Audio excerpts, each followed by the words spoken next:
My name's Tyler. I was diagnosed my freshman year of high school.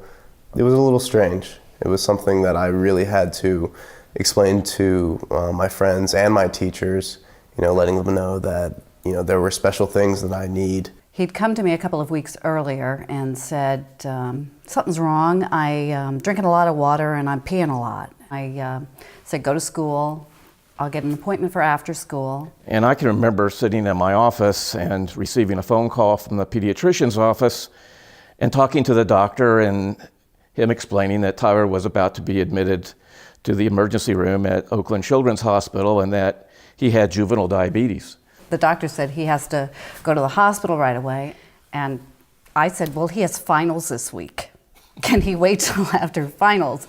And the doctor said, very nicely, said, no, this doesn't wait for finals.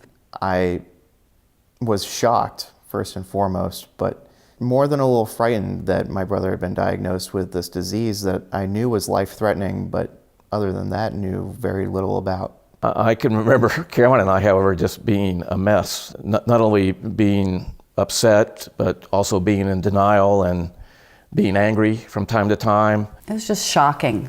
I was totally unprepared.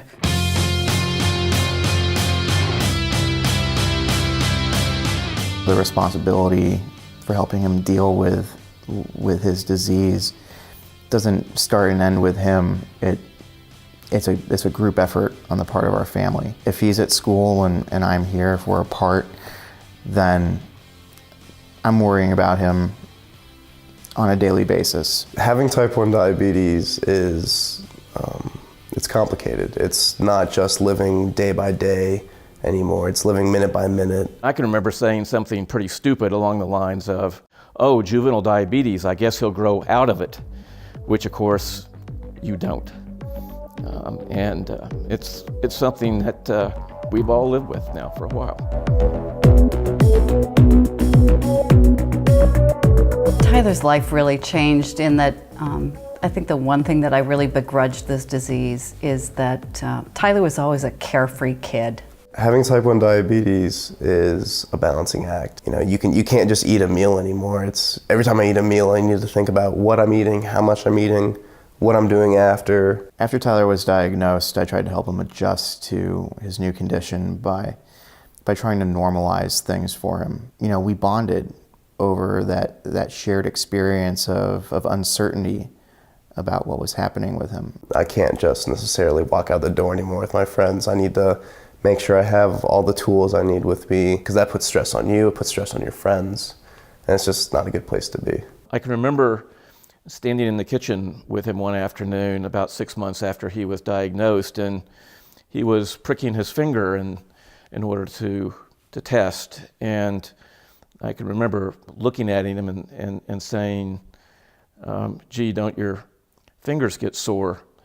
And I remember he looked right back at me and said, well, sure, but Dad, this is what I have to do to live.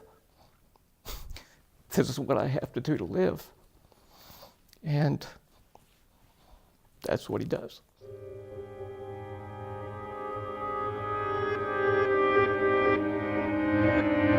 Since its founding 40 years ago, the JDRF has funded over $1.5 billion in type 1 research. JDRF research is focused on improving the lives of people with type 1 diabetes today and in the future. The JDRF funds more type 1 research than any charity in the world. Thanks to your support, JDRF will find a way to cure, treat, and prevent type 1 diabetes. Our family has made a pretty big bet on the JDRF, and when we looked at all the other alternatives, we're very convinced that this is the outfit that's going to get us to the goal line.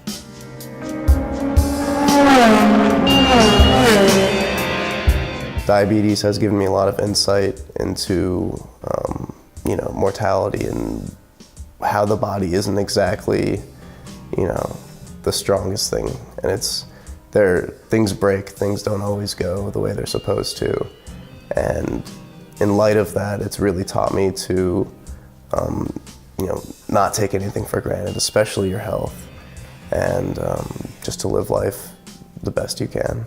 Mostly it means that he'd be able to live a normal life, and he'd be free. Tyler's life changed.